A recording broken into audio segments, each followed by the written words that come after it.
en esta hora las gracias al Señor que estamos aquí nuevamente para alabar y adorar el nombre del Señor.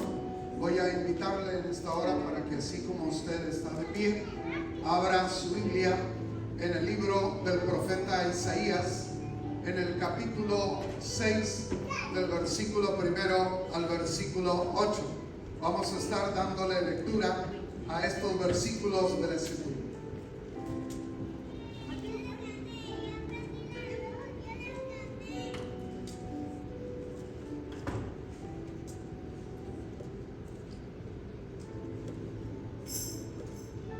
Isaías capítulo 6, versículo 1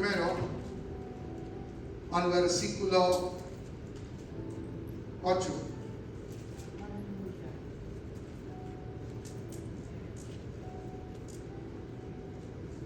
Si usted ya lo tiene, dice la palabra del Señor de la siguiente manera: y en el año en que murió el rey Usías, vi yo al Señor sentado sobre un trono alto y sublime, y sus faldas llenaban el templo.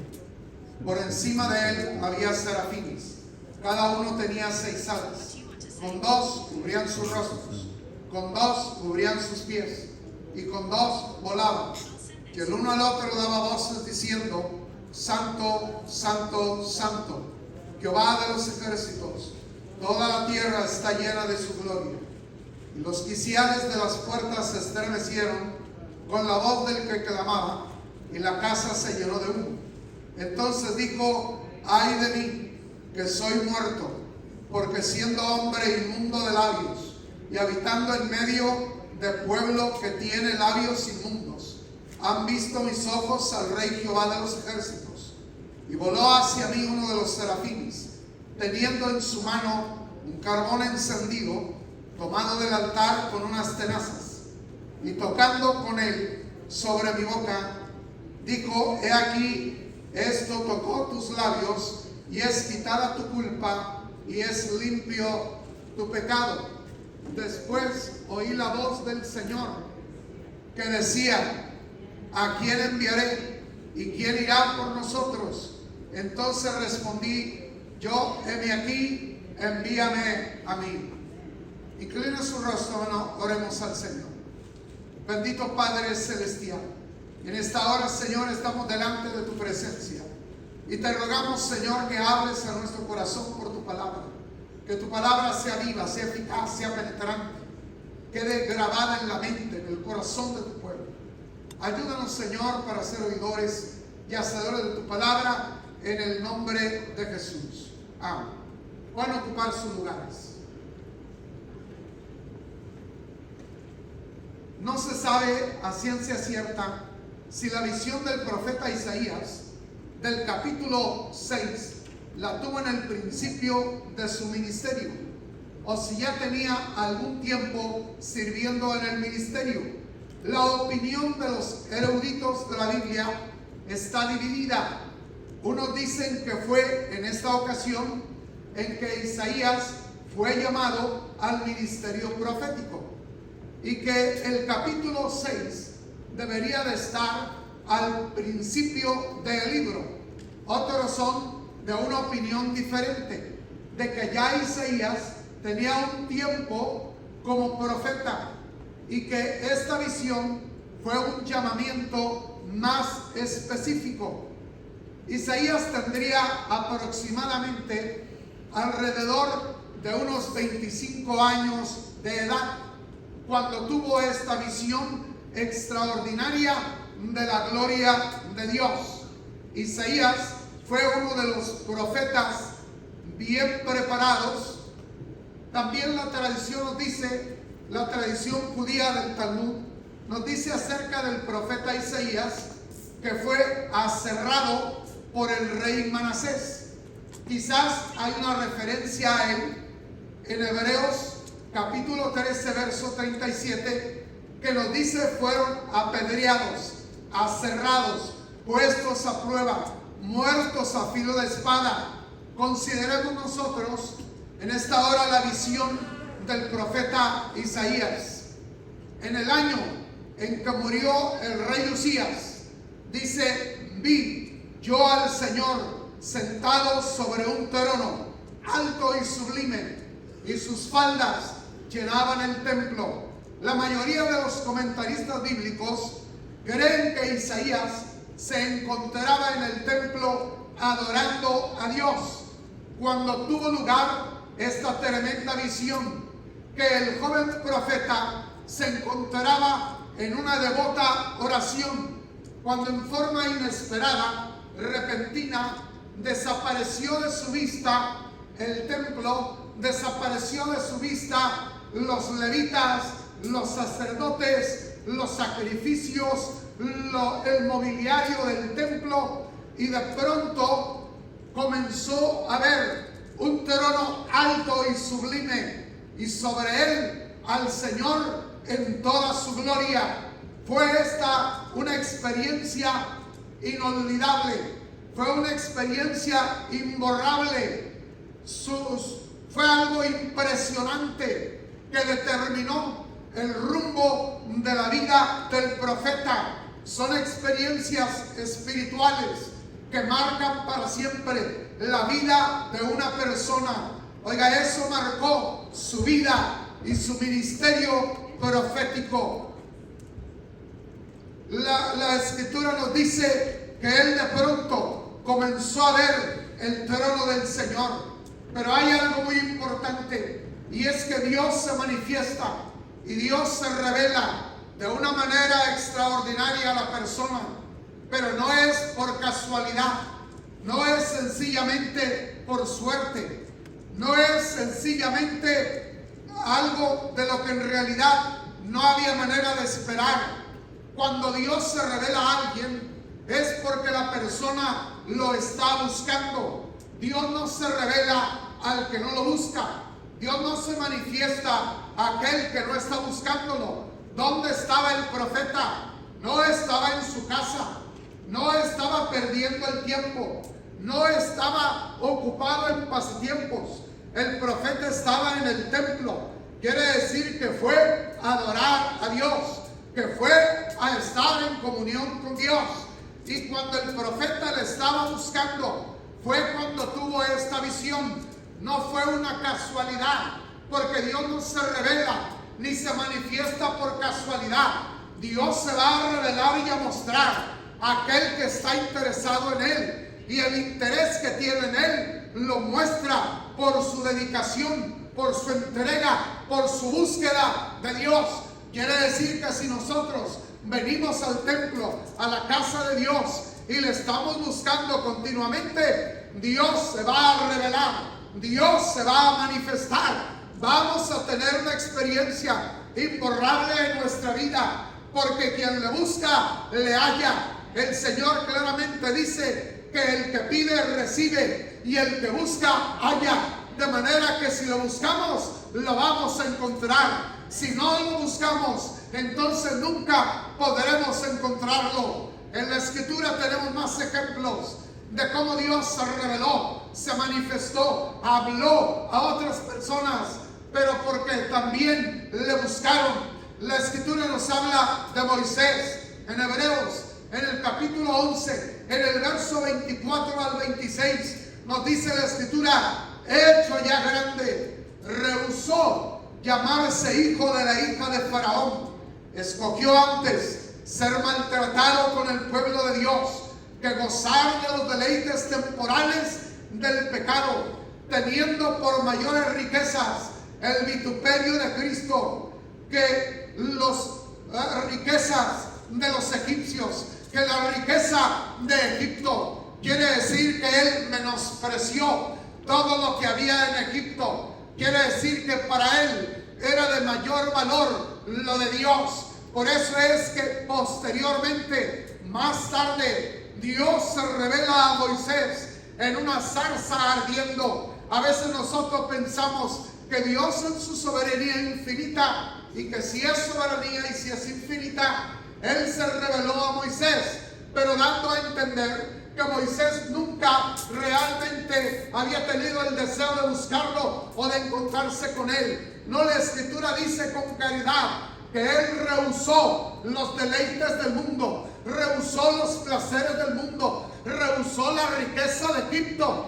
para mejor recibir los vituperios de Cristo. ¿Qué quiere decir? Que dentro de su corazón había un anhelo de Dios, un anhelo de buscarlo, un anhelo de encontrarse con Dios. Si tú verdaderamente tienes ese anhelo, tendrás un encuentro con Él, porque Dios se acerca a ti cuando nosotros damos el primer paso.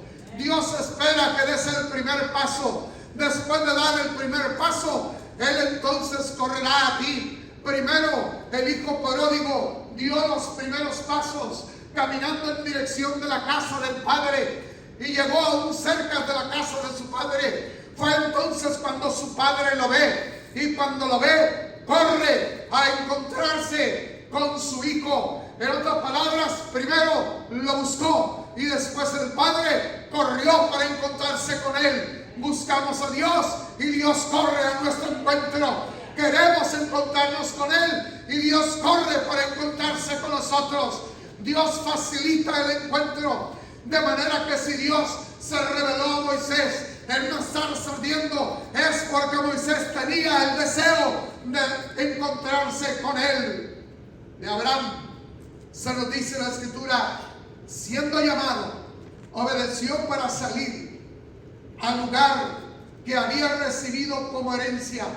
Dice la Escritura, y salió sin saber a dónde iba. Por la fe vivió como extranjero en la tierra prometida, como en tierra ajena, morando en tiendas con Isaac, con Jacob, coherederos de la misma promesa. Y sigue diciendo la Escritura, y Dios dice, en ti serán benditas todas las familias de la tierra.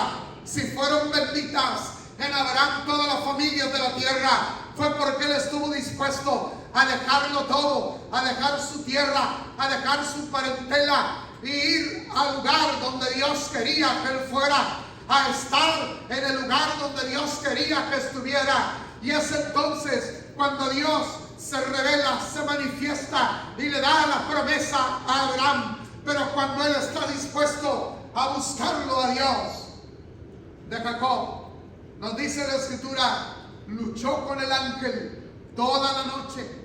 Pero antes, mucho antes, muchísimos años antes de esa lucha de Jacob con el ángel, él ya había un deseo muy grande. ¿Por qué cree usted que le compró la primogenitura a Esaú? Esaú menospreció la primogenitura, pero porque él la deseaba, porque él la quería, porque él quería la bendición. Pero en realidad lo que él estaba buscando es heredar la promesa de Abraham, no tanto en sí la primogenitura de Esaú, es decir, no tanto en sí la herencia que le tocaba por ser el hijo mayor, por ser el primogénito, sino la herencia de Abraham, heredar la promesa de Abraham. La Escritura dice que cuando lo despide su padre Isaac y que se vaya allá a la tierra para buscar a la tierra de su madre, para buscar de su familia una esposa, lo envía allá. Le dice estas palabras: Dios te dé la bendición de Abraham. Es decir, él lo deseaba, él lo estaba buscando, y su padre le dice: Dios te dé la bendición de Abraham. Es decir, eso es lo que realmente él buscaba, eso es lo que realmente él quería. Pero 20 años más tarde, cuando él regresa, tiene ese encuentro con el ángel y comienza a luchar con el ángel y le dice: no te dejaré hasta que no me bendigas. Y dice la Escritura que ya rayaba el alba y el ángel le dice: ¿cuál es tu nombre? Jacob. En otras palabras, suplantador, engañador. Ya no se llamará más tu nombre así, ahora te llamarás Israel, príncipe de Dios. Hermanos, cuando lo buscamos, lo encontramos. Dios no es que Él no quiera revelarse, pero Él se muestra a aquel que verdaderamente lo desea. ¿Qué tanto deseas hoy tener un encuentro con Él? ¿Qué tanto deseas tener una revelación divina a tu vida? Dice el profeta: vi yo al Señor sentado sobre un trono alto y sublime, y sus faldas llenaban el templo. Por encima de él había serafines, cada uno tenía 6 alas, con 2 cubrían sus rostros, con 2 cubrían sus pies, y con 2 volaban. Y el uno al otro daba voces diciendo: Santo, Santo, Santo, Jehová de los ejércitos, toda la tierra está llena de su gloria. Y los quiciales de las puertas se estremecieron con la voz del que clamaba, y la casa se llenó de humo. Vi yo al Señor. Tuvo una visión del Señor. Vi yo al Señor.